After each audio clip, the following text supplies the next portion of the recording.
I think a lot about religion and faith, um, because I was raised with it, and from a very early age was extremely concerned about my soul, um, and going to heaven. And from my earliest memories, I have wanted to be sure that um, if I was here when Jesus returned, that I would be able to see him. My biggest fear in childhood was not was not being able to recognize Jesus when he came, meaning that I would end up in hell. So I have a lot of friends who grew into religion, who found it later, and who delved into it head first, and now use it as a way to tell other people about how they should behave and what they should do. And as somebody who has grown up in the Catholic Church and describes herself now as a recovering Catholic, there's much about the church that I love, but most of what I love about the church is about the church as a community, not a church as an established power structure. And in my mind, I had to separate those two things in order to stay part of it for a long time. I still am somewhat connected to the Catholic Church, but mostly as a rebel, as I try to fight to get women ordained and recognize the power that we are in the church. If you know anything about me and my own past, even my own history writing, I've talked about um, my perspective on the church and the fact that I think that women are the foundation of it, especially when it comes to the actual faith-based practice and community practices involved. The masculine side of the church is very much who is running it, who's in the government, who gets charge of the resources and things like that. So for me, there was the government that was the established pope and the priests and the structure of the church. And then there was the place that I went every weekend to celebrate and to connect. And what I really believed was to try to connect with God. And and I lived in the Midwest, so I was not the only one who was contending with this sort of reality. And actually, most of my childhood was spent going to youth groups with people. And I didn't really become a troublemaker until later. I was, I very much attended Mormon dances growing up and went to youth groups, and we just switched youth groups on Wednesdays. And I've been to all the churches, and the Latter-day Saints have almost converted me twice accidentally because I asked a lot of questions and showed up to a lot of services. I've spent a lot of time in churches thinking about faith, thinking about my faith, thinking about how to enact my faith and what to do. And actually, that's a big part of how I ended up on this path that I'm on now.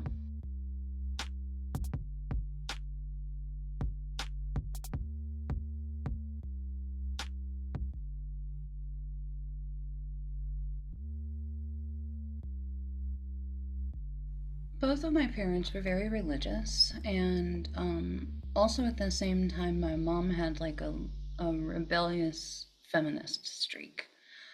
So she was always pointing out to me the ways that the women were doing all the work.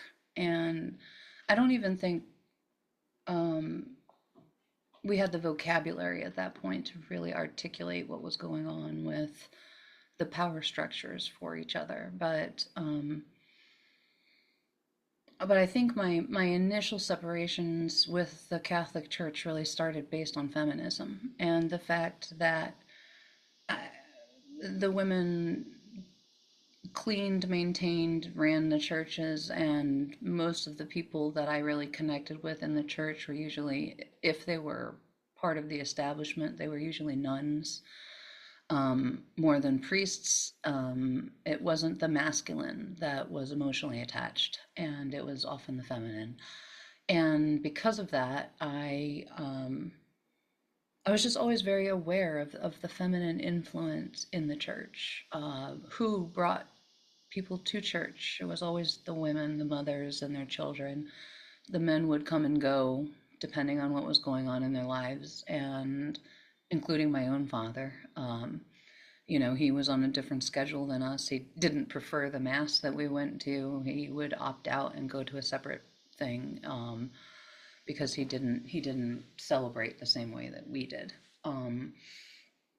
So I was just always really aware of the fact that men were in charge of everything, but women were the ones that kept it alive, that showed up every week, that sang in the choirs, that cleaned and prepped and cooked, and maintained everything, that arranged everything um, off the altar that was out of sight. Everything was done by women. And I know that because I was raised by the women who did it. So I was behind the scenes on a lot of things for most of my life, within the church. And I could see how the power structures worked. And I was confused by them because I really believed that the women that I saw merited listening to. They had things that were worth hearing, and I didn't understand why the church would not recognize women as a whole. And so I really got interested in the Women's Ordination Conference, which is about helping support women priests in the Catholic Church. I I got older. We discovered more things about life and how my family, felt that the church actually had impacted our family. And as we got older, it was something that we all started pondering ourselves and wondering, how had the church betrayed us?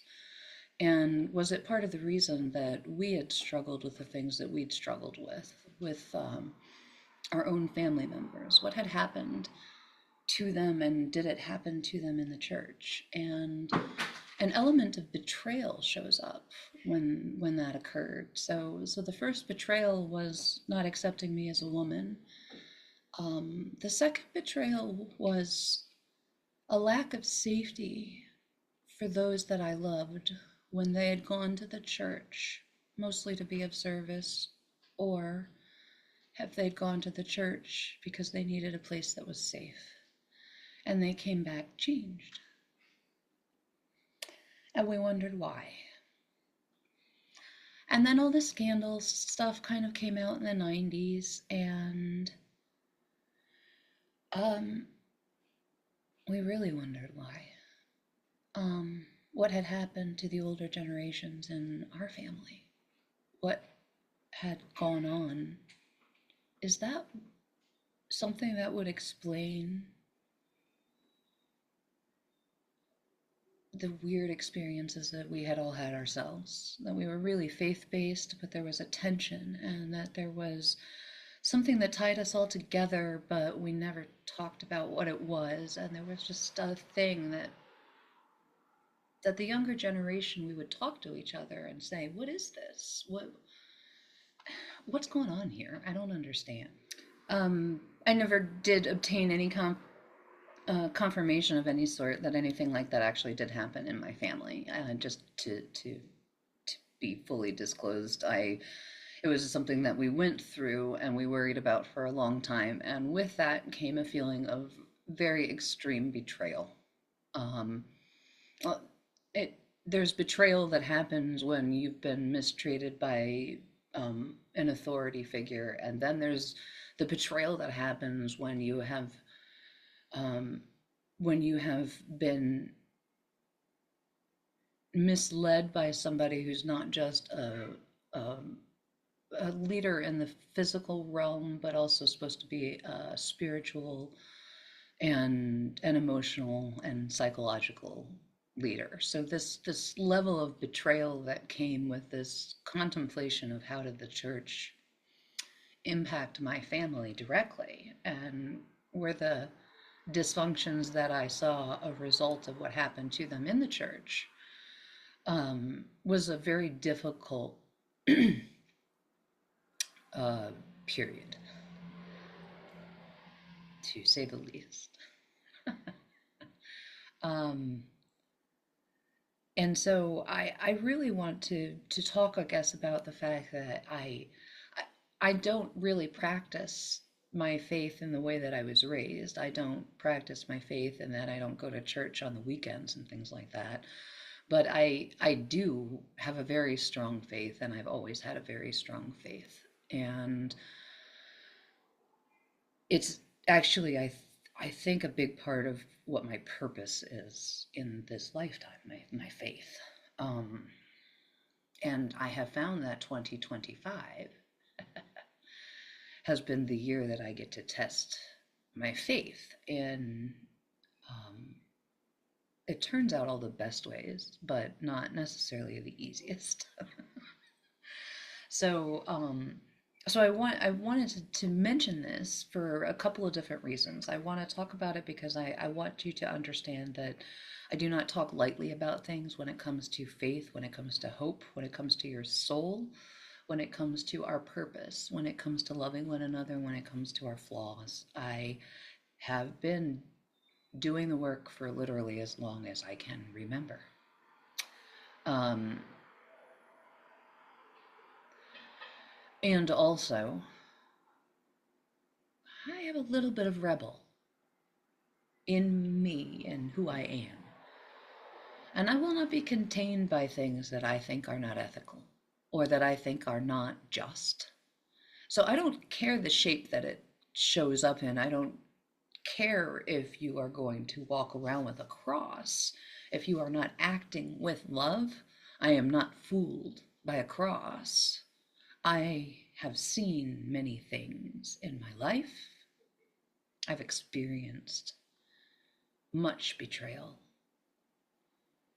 I know truth as a grounding force, and I know truth as a weapon. I know faith as a grounding force, and I know faith as a weapon.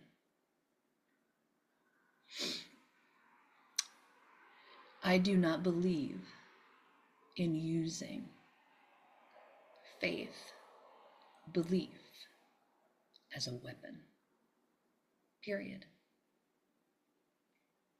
I don't believe in it. Some people talk about it as a sword and a shield. I don't believe that that's what it is there for.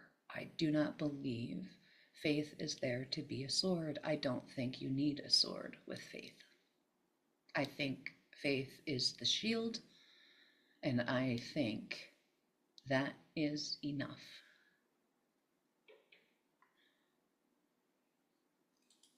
In the early 2000s, I wasn't sure what to do with my separation from the church. And so I spent some time with a group that was called Just Faith, um, that was talking about putting the practices of Jesus into action in our lives. And I became very devoted to this subsection, a small group that we'd formed that was part of a Catholic church that was based on Catholic doctrine and teachings within the church. But it was just about the faith, and it wasn't about dogma. And in taking those courses and going through that practice, I learned about my own privilege, but we didn't talk about it like privilege.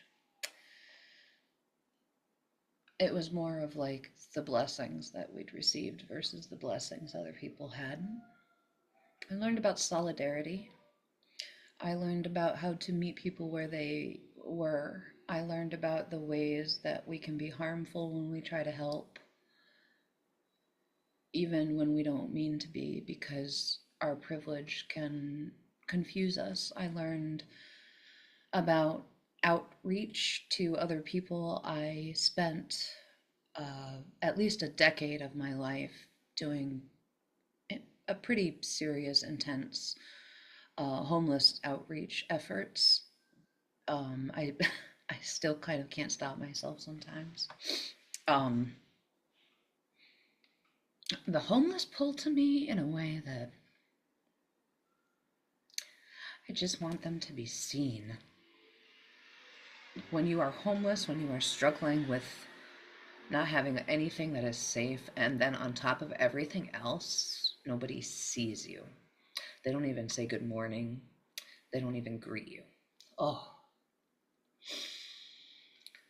that is something that I struggle greatly with seeing. So I will sit down because I feel so guilty about the fact that I see so many people ignoring somebody. I'll sit down with them and have lunch because I want them to understand that they matter. um, I can be a little bit extreme in like a whole lot of things. You see, right? There's a whole lot of emotion that comes through with all of this stuff. But I really started thinking about my faith hard when I went through this period, and just faith really wrote on my soul in like all the best kind of ways. They'd been actually the ones who had told me right from the very beginning, Jackie, if you could just start with gratitude, you're gonna be okay. You guys remember this? Yeah, they know. I was so angry. I was dealing with so much untended and unrectified rage that I couldn't get to the gratitude part. And they just kept asking me to get to the gratitude. And they were right. Gratitude is the answer to the other side. Um, but oh, my heart, I think they were doing God's work because they worked for a long time and never saw me actually get to the point where I got to the gratitude. Um, they, like you, are now watching it when it happens through here because they didn't get to witness it when we were together. But I'm eternally grateful to that Just Faith group because they opened my eyes to so many different things about how to engage with the world with compassion, thinking about what was really just, what was really helpful, not perceptive or perceived as helpful. We spent time with homeless outreach, we spent time with prison outreach. We worked hard to really make sure that we were walking our walk, we were walking our talk. So when I say I don't go to church anymore, I just mean I don't do that Sunday ritual thing. But I don't mean that I don't believe, and I don't mean I don't have faith. And indeed, I see the path that I walk as trying to follow in the steps of Jesus and doing what he would have wanted to have done himself. I got to be older, and I did a reading with somebody who looks at your spiritual gifts and talks about your past lives and things like this. And what they actually told me was something that I found was really kind of fascinating. They said that I studied with Jesus, that he was a teacher of mine, and in past lives, and that's part of my spiritual line that I've been taught from. Um, and I had this really kind of funny idea that just occurred to me like in the last few weeks, which is like, what if I wasn't afraid for my soul when I heard that Jesus was coming back? What what if I was just really afraid I wasn't going to be able to see my friend again? What if it wasn't about my soul? Or maybe it was about my soul and I just didn't understand how. Like, I don't know. I don't know any of that, but But when I say things like Jesus and I go way back, like this is what I mean. Like potentially like all the way back, I don't know. But when I talk about my faith and when I talk about what I believe in, this is a little bit of my background and where I came from. This is a little bit about why I believe in things and where it came from. And I can tell you that in all my life, I have had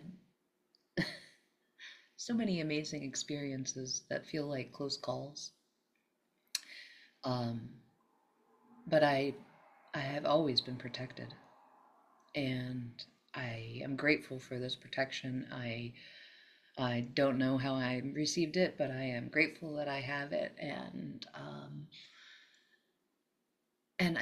I somehow made I made it through a whole mess of things safely. Um, and a lot of them probably I don't know how it happened. Maybe little miracles. So for me, faith isn't um, a church thing. It's a life experience thing. It's um, maybe a lot to do with our purpose and why we're really here to have faith in whatever it is that we're actually called to believe in. You might be called to believe in yourself and your own abilities. You might be called to believe in love and the fact that it's going to turn out okay for us. You might be called to believe in faith and spiritual and higher powers, and that they are supporting us and wanting us to achieve our own objectives, which were not necessarily to be easier here, but they were to be important and that we chose as part of our path. And so when I say that I have faith in us, when I say that I have faith that things are going to work out, and when I say that even through all of this chaos that we are experiencing right now and all of the nonsense that's going on and all of the emoting, that as long as we keep our faith, keep walking our path, and keep trying to come back to our center, even if we trip, sometimes we fall, sometimes we forget. I struggle with judgment. I have to remember to rein it the hell in when it comes to judging other people. But I get defensive when I see people using religion as a weapon. I don't like it. I think it's not what it's intended for. So I do get emotional about it sometimes, and I do feel strongly about it. Got a lot of reasons, but I'm not trying to do it to hurt anyone. And I really want to do it because I need y'all to know how much I love you, how much I believe in you, how much I believe in us and what we're doing. And there is no quote from any source that should ever be used to curb you. Period. It is important that we understand right now much about what we are witnessing around us is masked in confusion, fog, illusion, intentional illusion, mirrors. I'm thinking a lot right now about this place is almost like a house of mirrors that we're in, right? And there are very few things that we're looking at that actually are what you think they are. So slow it down, slow it all the way down, come back down to yourself, come back down to your center. That's what faith is about. Tuning all the noise out coming back down to the center and knowing you're going to be okay. That's it. It's easier to explain than it is to do.